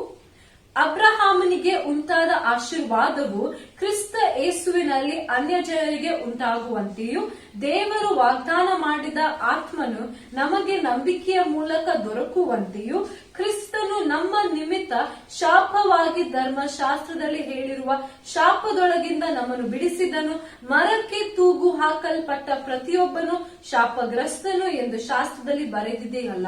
Hallelujah. Now listen to me. ಈ ಕಡೆ ಕೇಳಿ. That 15 to 68 talks about all the curses in the law. ಧರ್ಮೋಪದೇಶ ಕಾಂಡ 28ನೇ ಅಧ್ಯಾಯದಲ್ಲಿ 15ನೇ ವಾಕ್ಯದಿಂದ 68ನೇ ವಾಕ್ಯದವರೆಗೆ ಎಲ್ಲಾ ಶಾಪಗಳ ಬಗ್ಗೆ ಬರೆಯಲ್ಪಟ್ಟಿವೆ. But good news is Christ has redeemed you from those curses. ಆದ್ರೆ ನಿಮಗಾಗಿರುವಂತ ಸುಸಮಾಚಾರ ಶುಭ ಸಂದೇಶ ಏನಂದ್ರೆ ಕ್ರಿಸ್ತನು ನಿಮ್ಮನ್ನು ಆ ಎಲ್ಲ ಶಾಪಗಳಿಂದ ಬಿಡಿಸಿದ್ದಾನೆ. If you read only, you will know it. ನೀವು ಆ ಶಾಪಗಳನ್ನು ಓದಿದ್ರೆ ನಿಮ್ಗೆ ಗೊತ್ತಾಗ್ತದೆ ಏನೆಲ್ಲ ಬಿಡಿಸಿದ್ದಾನೆ. One curse is your children will not obey you. ಅದ್ರಲ್ಲಿ ಇಂಥ ಶಾಪ ಇದೆ ಅಂದ್ರೆ ನಿಮ್ಮ ಮಕ್ಕಳು ನಿಮ್ಗೆ ವಿಧೇಯರಾಗುವುದಿಲ್ಲ. Your children will become slaves for enemy. ನಿಮ್ಮ ಮಕ್ಕಳು ವೈರಿಗಳಿಗೆ ದಾಸರಾಗ್ತಾರೆ. But the good news is Christ has redeemed us from the curses. ಆದ್ರೆ ಶುಭ ಸಂದೇಶ ಏನಂದ್ರೆ ಕ್ರಿಸ್ತನು ನಮ್ಮನ್ನು ಆ ಎಲ್ಲಾ ಶಾಪಗಳಿಂದ ಬಿಡಿಸಿದ್ದಾನೆ. So if you read only, you will know it. ನೀವು ಆ ಎಲ್ಲ ಶಾಪಗಳನ್ನು ಓದಿದ್ರೆ ನಿಮ್ಗೆ ಅರ್ಥ ಆಗ್ತದೆ. You can tell boldly now, my Christ has redeemed me from all the curse of the law. My children will obey me. ನೀವು ಧೈರ್ಯದಿಂದ ಹೇಳ್ಬೋದೇನಂದ್ರೆ ನನ್ನ ಕ್ರಿಸ್ತನ ಧರ್ಮಶಾಸ್ತ್ರದ ಎಲ್ಲಾ ಶಾಪದಿಂದ ಬಿಡಿಸಿದ್ದಾನೆ, ಆದ ಕಾರಣ ನನ್ನ ಮಕ್ಕಳು ನನಗೆ ವಿಧೇಯರಾಗ್ತಾರೆ. My children will not become a slaves for enemy. ನನ್ನ ಮಕ್ಕಳು ವೈರಿಗೆ ದಾಸರಾಗುವುದಿಲ್ಲ. They will not get into bad habits. ನನ್ನ ಮಕ್ಕಳು ಕೆಟ್ಟ ಚಟಗಳಲ್ಲಿ ಬೀಳುವುದಿಲ್ಲ. Hallelujah. Hallelujah. So read Old Testament. ಅದಕ್ಕಾಗಿಯೇ ಹಳೆ ಒಡಂಬಡಿಕೆ ಓದ್ರಿ. Read Old Testament as a New Testament believer, as a new creation. Read it. ಹೊಸ ಒಡಂಬಡಿಕೆಯ ವಿಶ್ವಾಸಿಯಾಗಿ ಒಂದು ನೂತನ ಸೃಷ್ಟಿಯಾಗಿ ಹಳೆ ಒಡಂಬಡಿಕೆ ಓದ್ರಿ. As a new creation, read the Old Testament and found what Christ has done you for that. ನೂತನ ಸೃಷ್ಟಿಯಾಗಿ ಹಳೆ ಒಡಂಬಡಿಕೆಯನ್ನು ಓದ್ರಿ. ಯೇಸು ಕ್ರಿಸ್ತನು ನಿಮಗಾಗಿ ಏನೆಲ್ಲ ಮಾಡಿದ್ದಾನೆ ಅಂತ ಗುರುತಿಸ್ರಿ. Now listen to me. ಈ ಕಡೆ ಕೇಳಿ. I have studied Hebrew language. ನಾನು ಹಿಬ್ರಿಯ ಭಾಷೆಯನ್ನು ಕಲ್ತಿದ್ದೇನೆ. Some people learn with me. Now they pray like a Jewish person. They put a shawl and pray. ಈ ಕೆಲವು ಜನ ನನ್ನೊಟ್ಟಿಗೆ ಕಲ್ತರು. ಅವ್ರಿವಾಗ ಒಂದು ಇಬ್ರಿಯ ಜನರಾಗಿ ಯಹೂದ್ಯರ ಹಾಗೆ ಪ್ರಾರ್ಥಿಸ್ತಾರೆ, ತಲೆಗೆ ಶಾಲ್ ಹಾಕೊಂಡು ಪ್ರಾರ್ಥಿಸ್ತಾರೆ. ಕೇಳ್ತಾ ಇದ್ದೀರಾ? That is their culture. ನೋಡ್ರಿ, ಇದು ಯಹೂದ್ಯರ ಒಂದು ಸಂಪ್ರದಾಯವಾಗಿದೆ. Those cultural principle, we should not make it as a spiritual principle. ಆ ಸಂಪ್ರದಾಯದ ಒಂದು ನಿಯಮಗಳನ್ನು ನಾವು ಆತ್ಮಿಕ ನಿಯಮಗಳಾಗಿ ಮಾಡಬಾರದು. In the Old Testament they'll go to temple. In the New Testament we are the temple. ಹಳೆ ಒಡಂಬಡಿಕೆಯಲ್ಲಿ ಸಂಪ್ರದಾಯದ ಪ್ರಕಾರ ಅವ್ರು ದೇವಾಲಯಕ್ಕೆ ಹೋಗ್ತಾ ಇದ್ರು, ಆದ್ರೆ ಹೊಸ ಒಡಂಬಡಿಕೆಯಲ್ಲಿ ನಾವೇ ದೇವಾಲಯವಾಗಿದ್ದೇವೆ. You don't need a shawl to talk to your father. ನಿಮ್ಮ ತಂದೆಯೊಟ್ಟಿಗೆ ಮಾತಾಡುವುದಕ್ಕಾಗಿ ನಿಮ್ಗೆ ತಲೆ ಮೇಲೆ ಶಾಲ್ ಹಾಕೋದ್ ಬೇಕೇ ಆಗಿಲ್ಲ. Hallelujah. You just imagine to meet, whenever you have to meet your father, you put a shawl and go, what you will feel. ಊಹಿಸ್ಕೊಳ್ಳಿ, ನಿಮ್ಮ ಅಪ್ಪಗೆ ಭೇಟಿ ಆಗ್ಬೇಕು ಅಂತ ಇದ್ರೆ ಪ್ರತಿ ಸಲ ನೀವು ತಲೆಗೆ ಶಾಲ್ ಹಾಕೊಂಡು ಹೋದ್ರೆ ಅವ್ರಿಗೆ ಹೆಂಗ್ ಅನ್ಸ್ತದೆ? Hallelujah. You know, the more you read, the more you will understand it. ನೀವ್ ಎಷ್ಟು ಓದ್ತಿರೋ ಅಷ್ಟು ನಿಮ್ಗೆ ಅರ್ಥ ಆಗ್ತದೆ. Holy Spirit will open your eyes of understanding. ಪವಿತ್ರಾತ್ಮ ನಿಮ್ಮ ತಿಳುವಳಿಕೆಯ ಕಣ್ಣುಗಳನ್ನು ತೆರೀತಾನೆ. There are some people are there, they said we are under grace. ಕೆಲವು ಜನರು ಹೇಳ್ತಾರೆ ನಾವು ಕೃಪೆಯ ಅಧೀನರಾಗಿದ್ದೇವೆ. So no need to go to church. ಅವ್ರು ಹೇಳ್ತಾರೆ ಸಭೆಗೆ ಹೋಗೋದೇ No need ಬೇಕಾಗಿಲ್ಲ. to pray, no need to read Bible, no need everything, all these things, because grace, everything is free. ಅವ್ರು ಹೇಳ್ತಾರೆ ಕೃಪೆ ಇದೆ, ಎಲ್ಲವೂ ಉಚಿತವಾಗಿದೆ, ಸಭೆಗೆ ಹೋಗೋದ್ ಬೇಕಾಗಿಲ್ಲ, ಪ್ರಾರ್ಥನೆ ಮಾಡೋದ್ ಬೇಕಾಗಿಲ್ಲ, ಬೈಬಲ್ ಓದೋದ್ ಬೇಕಾಗಿಲ್ಲ ಅಂತ. I call that is foolishness. ನಾನು ಅಂತವರಿಗೆ ಮೂರ್ಖರಂತ ಕರಿತೇನೆ. We have to go to church to learn the word. ನಾವು ಸಭೆಗೆ ಹೋಗ್ಬೇಕು ವಾಕ್ಯವನ್ನು ಕಲಿಯುವುದಕ್ಕಾಗಿ. We have to have fellowship with the believers, because Bible says do not forsake the assembly of God. ವಿಶ್ವಾಸಿಗಳೊಟ್ಟಿಗೆ ಅನ್ಯೋನ್ಯತೆಯಲ್ಲಿ ನಾವು ಇರ್ಬೇಕು, ಯಾಕೆಂದ್ರೆ Bible ಹೇಳ್ತಿದೆ ದೇವರ ಒಂದು ಅಸೆಂಬ್ಲಿ God. ದೇವರ ಸಭೆಯನ್ನು, ದೇವರ ಸಮೂಹವನ್ನು ನೀವು ತ್ಯಜಿಸಬಾರದು. Hallelujah. We have to have fellowship with people. ನಾವು ಜನರೊಟ್ಟಿಗೆ ಅನ್ಯೋನ್ಯತೆ ಇಟ್ಕೊಳ್ಬೇಕು. And people say, I am under grace, I am under grace. They sleep, they don't do anything, they roam here and there. That is nonsense. ಜನರು ಹೇಳ್ತಾರೆ, ನಾನು ಕೃಪೆಯ ಕೆಳಗಿದ್ದೇನೆ ಅಂತ ಮಲಗ್ತಾರೆ, ಸಭೆಗೆ ಹೋಗುವುದಿಲ್ಲ, ಎಲ್ಲ ಮಾಡ್ತಾರೆ. ಅದು ಮೂರ್ಖತನ ಆಗಿದೆ. Let me tell one scripture and close it. ಒಂದು ವಾಕ್ಯ ಹೇಳಿ ಮುಗಿಸ್ತೇನೆ. Turn your Bible to 1 Corinthians 15th chapter. ನಿಮ್ ಬೈಬಲ್ ಗಳನ್ನು 1 ಕೊರಿಂಥ 15ನೇ ಅಧ್ಯಾಯಕ್ಕೆ ತಿರುಗಿಸ್ರಿ. Verse 10. 10ನೇ ವಾಕ್ಯ. But by the grace of God, I am what I am.